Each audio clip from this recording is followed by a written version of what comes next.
مشاهدينا الكرام، السلام عليكم ورحمة الله تعالى وبركاته. مرحبا بكم في قناتكم لا لونغ فرونسيز، ومرحبا بكم في هذا الدرس الجديد الذي سأقدم فيه لو باسي récent. مثلا عندما تجد je viens d'être فذلك يعني كنت للتو، أو عندما تجد je viens d'avoir كان لدي للتو أي قبل قليل أو قبل لحظات. Je viens de manger أكلت للتو. Je viens de vouloir أردت للتو. إذن حاولت أن أستعمل être و avoir و manger و vouloir، وهي أفعال متداولة كثيرا في اللغة الفرنسية.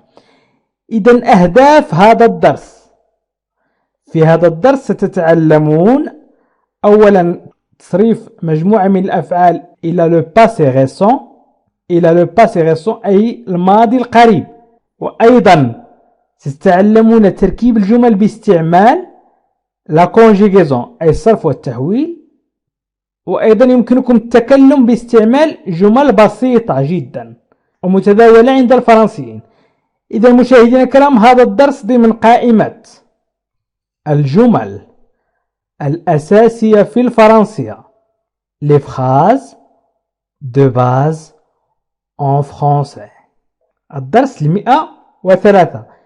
إذن كورس 103 سأحاول أن أقدم فيه مجموعة من الأشياء البسيطة، ولكن قبل أن أبدأ يجب أن أذكر كل من التحق بنا مؤخرا أن هذه القناة عبارة عن مدرسة خاصة لتعلم اللغة الفرنسية مجانا، فقط تابعوا جميع الدروس وحاولوا أن تضغطوا على القوائم أسفل الفيديو في خانة الوصف أو في خانة التعليق. اضغط على هذه الروابط لتتعلم القواعد والحوارات والجمل والقصص والنصوص والنطق والسماع، وستتعلموا أيضا التكلم باللغة الفرنسية. هناك برنامج لتعلم اللغة الفرنسية للمستوى المتوسط والمستوى المبتدئ، وفي الأخير هناك قائمة لدروس الجمل الأساسية في اللغة الفرنسية أي الجمل التي يستعملها الفرنسيون. إذن سأبدأ الدرس على بركة الله. être يكون. مثلا كنت للتو مريض. je viens d'être malade. je viens d'être malade. كنت للتو مريض. إذن كنت للتو مريضا أي قبل لحظات، وضعت بين قوسين قبل لحظات أي يعني قبل قليل، وهو ما يسمى بلو باسي ريسون أي الماضي القريب. لو باسي وهو الماضي، ريسون وهو القريب. إذن je viens d'être كنت للتو. je viens d'être كنت للتو أو كنت قبل لحظات أو كنت قبل دقائق. مريضا malade. إذن ما يهمنا هنا هو je viens d'être. je viens d'être. إذن إذا أردت أن أقول كنت للتو سأقول je viens d'être أي كنت للتو، وإذا أردت أن أقول كنت للتو أنت سأقول tu viens d'être. إذن tu viens d'être. بقيت viens على حالها، وأيضا d'être. إذا أردت أن أقول هو كان للتو مريض، هو كان للتو مريض نقول il vient ونحذف اس ونضع التاء. il vient d'être malade. il vient d'être malade. كان للتو مريضا، أو هي كانت للتو مريضة. elle vient d'être malade. هي كانت للتو مريضة. elle vient d'être malade. ويمكن أيضا أن نقول la fille vient d'être malade. la fille vient d'être malade. إذن la fille مكان elle deux L. إذن الضمير أي le pronom personnel ضمير شخصي elle هو يستخدم للمؤنث. نقول هي كانت للتو مريضة. وإيل يستعمل للمذكر. Il vient d'être malade. إذن يمكن أن نقول le chat أو le garçon أو l'enfant. إذن le chat vient d'être malade. هنا تكلمنا عن vient d'être وهو le passé récent. يمكن أيضا أن نقول nous venons. نحن كنا للتو مرضى. إذا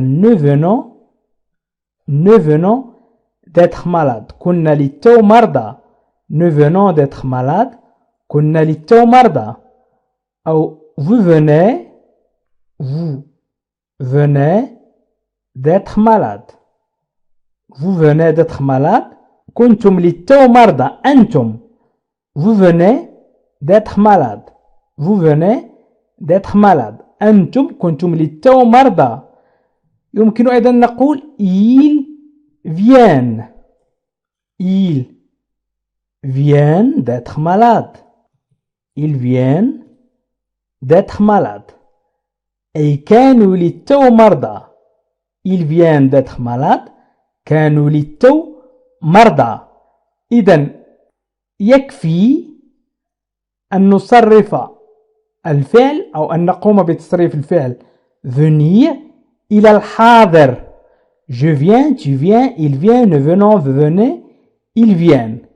ونترك الفعل الذي أردنا تصريفه الانفينيتيف أي في المصدر. يبقى في المصدر، يبقى على حاله être ونضيف de. طبعا في الجمع إذا قلنا nous venons d'être malade نضيف s les malades. وإذا قلنا vous venez d'être malade نضيف s les malades. دائما نضيف s لأننا نتكلم هنا عن الجمع. إذا هنا قلنا il vient d'être malade. يمكن أن نضع مكان الضمير il أن نضع مكانه les enfants. إذا il c'est un pronom personnel. نضع مكانه مثلا les enfants viennent d'être malades. إذا أردت أن تتكلم مثلا باللغة الفرنسية فيجب عليك أن تعرف بعض القواعد. هنا تكلمنا عن le passé récent. le passé récent هو الماضي القريب، وقمنا بتصريف الفعل venir إلى الحاضر ثم أضفنا له de وأيضا l'infinitif أي مصدر الفعل être. إذن les enfants viennent d'être malades. إذن الأطفال كانوا للتو مرضى.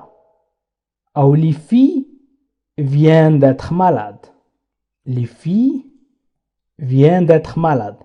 الفتيات كن للتو مريضات مثلا. إذن les filles viennent d'être malades. ويمكننا أيضا أن نستعمل أسماء مثلا كريم، نانسي، فاطمة، إشادي وما شابه. الآن سأمر إلى الفعل avoir. الفعل avoir يملك. إذن je viens d'avoir une voiture. je viens d'avoir une voiture. Par exemple, rouge. Une voiture rouge ou blanche. أي سيارة حمراء. إذن je viens d'avoir une voiture. أي كان لدي للتو. je viens d'avoir كان لدي قبل لحظات أو قبل دقائق أو قبل ساعات. إذن سيارة حمراء une voiture rouge بين قوسين قبل دقائق أو لحظات أو يعني le passé récent. لاحظوا أنني احتفظت ب je viens وأضفت de وتركت الفعل على حاله avoir. إذن je viens d'avoir كان لدي une voiture rouge سيارة حمراء. une voiture blanche سيارة بيضاء. إذن je viens d'avoir une voiture rouge. كان لدي للتو سيارة حمراء. يمكن أيضا أن أقول كان لديك سيارة حمراء. يكفي أن أضع مكان je tu viens d'avoir une voiture rouge. Tu viens d'avoir une voiture rouge. كان لديك للتو سيارة حمراء. كان لديك للتو سيارة حمراء. إذن tu viens d'avoir une voiture rouge. كان لديك للتو سيارة حمراء. أو كان لديه il vient d'avoir une voiture rouge. كان لديه للتو سيارة حمراء. Il vient d'avoir une voiture rouge. كان لديه للتو سيارة حمراء. أو يمكن أن أقول ياسر vient d'avoir une voiture rouge. ياسر vient d'avoir une voiture rouge. أو سعد vient d'avoir une voiture rouge. سعد vient d'avoir une voiture rouge. سعد كان لديه للتو سيارة حمراء. وإذا أردنا أن نتكلم عن المؤنث نقول elle. إذن الضمير الشخصي le pronom personnel elle هو يستعمل للمؤنث. مثلا نقول فاطمة vient d'avoir une voiture rouge. يمكن أن أقول nous venons نحن كان لدينا للتو nous venons d'avoir une voiture rouge. Nous venons d'avoir une voiture rouge. كان لدينا للتو سيارة حمراء. إذن nous venons d'avoir une voiture rouge. أو كان لديكم vous venez نحذف ONS ونضيف EZ. Vous venez d'avoir une voiture rouge. كان لديكم للتو سيارة حمراء. Vous venez d'avoir une voiture rouge. أو ils viennent d'avoir une voiture rouge. إذن ils viennent d'avoir une voiture rouge. كان لديهم سيارة حمراء. إذن دائما نتكلم عن le passé récent أي الماضي القريب. إذن il يمكن أن نعوضها ب مثلا نانسي et Saad vient d'avoir une voiture rouge. Nancy et Saad viennent d'avoir une voiture rouge. أي نانسي وسعد كان لديهم سيارة حمراء. إذن نانسي et Saad viennent d'avoir une voiture rouge. أو يمكن أن نقول نانسي et فاطمة viennent d'avoir une voiture rouge. هنا نانسي et فاطمة سنعوضها بالضمير elle avec S. Elle avec S. Elle vient d'avoir une voiture rouge. كان لديهن للتو سيارة حمراء. أو كان لديهن قبل قليل سيارة حمراء. إذا قمنا بتصريف الفعل être au passé récent. وأيضا الفعل avoir au passé récent أي إلى الماضي القريب. الآن سأمر إلى الفعل manger يأكل. manger يأكل. Je viens de manger le petit déjeuner. Je viens de manger le petit déjeuner. أي أكلت. Je viens de manger أكلت le petit déjeuner. أكلت للتو. Je viens de manger أكلت للتو le petit déjeuner الإفطار. إذن je viens de manger أكلت للتو le petit déjeuner الإفطار.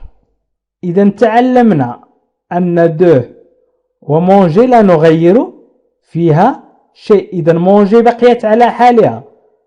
manger avec ER على fin. إذا الانفينيتيف في المصدر بقي الفعل manger في المصدر. نغير فقط je viens أي تصريف الفعل venir إلى الحاضر le présent. Je viens de manger le petit déjeuner. Tu viens de manger. Tu viens de manger le petit déjeuner. أكلت للتو الإفطار. Tu viens de manger le petit déjeuner. أكلت للتو الإفطار. Tu viens. Tu viens. يمكن أيضا أن نقول il vient de manger. Il vient de manger. Il vient. نضيف التاء. Il vient de manger le petit déjeuner. Il vient de manger le petit déjeuner. يمكن أيضا أن أقول ياسين vient de manger le petit déjeuner. ياسين أكل للتو الإفطار. يمكن أيضا أن أقول le chat.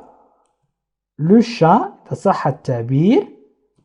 Le chat vient de manger le petit déjeuner. Le chat vient de manger le petit déjeuner. أي القط أكل للتو الإفطار. إذا هنا استعملنا أسماء.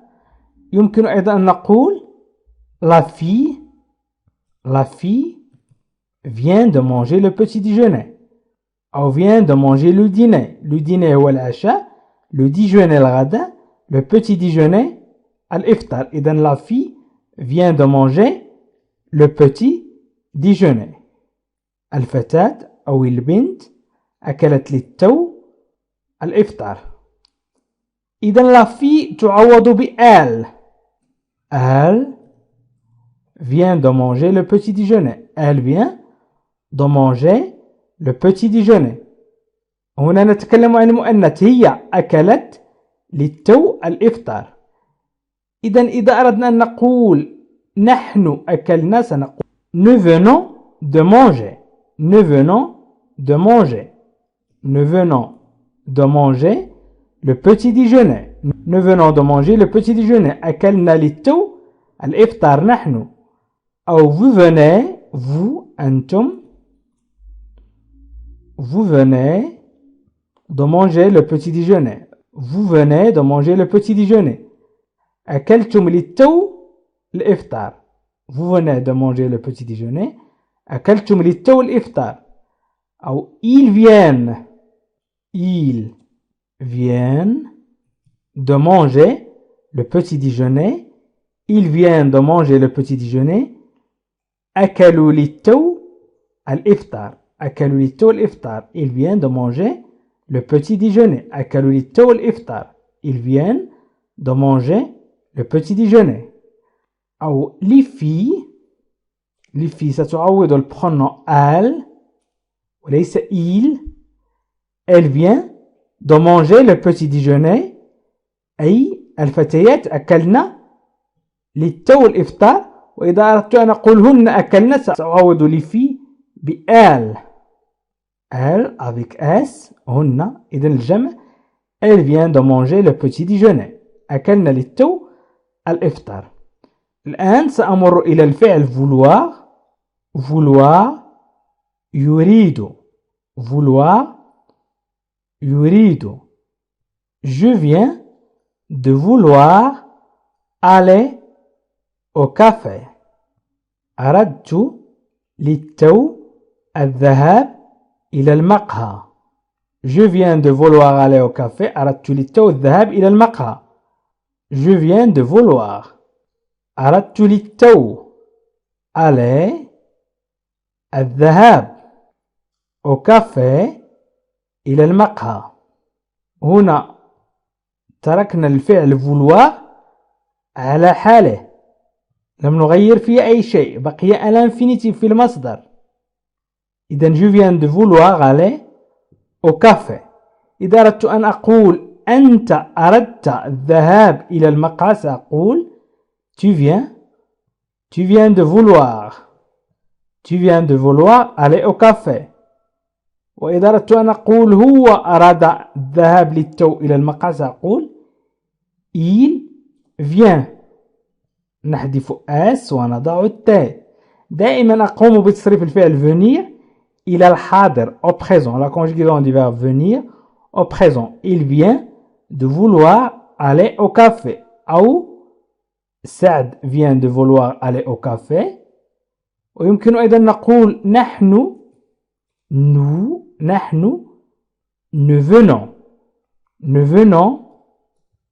venons de vouloir aller au café. أردنا للتو، نحن أردنا للتو الذهاب إلى المقهى. Nous venons de vouloir aller au café. يمكن أيضا أن نقول vous venez de vouloir aller au café. أردتم للتو الذهاب إلى المقهى. Vous venez de vouloir aller au café. أردتم أنتم للتو الذهاب إلى المقهى. يمكن أيضا أن نقول ils viennent de vouloir aller au café. إذا قمنا بتصريف الفعل venir إلى le présent. Je viens, tu viens, il vient, nous venons, vous venez, ils viennent. ثم أضفنا de والفعل الذي أردنا تصريفه إلى le passé récent أي إلى الماضي القريب وضعناه في المصدر أي في الانفينيتيف. إذا طريقة تصريف الأفعال إلى le passé récent هي بسيطة جدا. لاحظوا هنا أننا تركنا الأفعال الانفينيتيف être, avoir, manger, vouloir. فقط قمنا بتصريف الفعل venir إلى الحاضر je viens أو نقول je viens, tu viens, il vient, nous venons, vous venez, ils viennent. وأيضا أضفنا de هنا لأن de التقت مع un voyelle أي فعل مسبوق بفويل ولذلك حذفنا e. إذا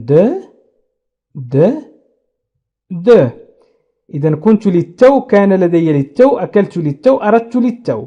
Je viens d'être, je viens d'avoir, je viens de manger, je viens de vouloir. يكفي أن تضع الفعل الذي تريد تصريفه الانفينيتيف. إذا مشاهدينا الكرام أشكركم كثيرا على تتبعكم لهذا الفيديو. وأريد أن أخبر من التحق بنا مؤخرا أنه يمكنكم تعلم اللغة الفرنسية بسرعة وبسهولة بتتبعكم لهذا البرنامج. هذه الروابط التي هي أمامكم هي روابط لقوائم لتعلم اللغة الفرنسية سواء القواعد أو الحوارات أو الجمل أو النطق والسمع أو القصص أو النصوص. إذا كل ما يخص تعلم اللغة الفرنسية. فقط حاولوا الضغط على هذه الروابط وهي موجودة أسفل الفيديو في خانة الوصف أو في خانة التعليق. وحاولوا أن تحملوا هذه الروابط إلى الواتساب أو الفيسبوك أو تويتر لكي تعم الفائدة. حاولوا أن تشاركوا هذه الفيديوهات أو هذه القوائم مع إخوانكم وأصدقائكم. ويمكنكم أيضا الضغط على جيم والتعليق على الفيديو لتساعدوا القناة على أن تستمر وتساعدوني على أن أضع مثل هذه الفيديوهات يوميا. وأيضا يمكنكم الضغط على اشتراك والضغط على زر الجرس ليصلكم كل جديد. وشكرا لكم مشاهدينا الكرام وإلى لقاء آخر في فيديو آخر إن شاء الله.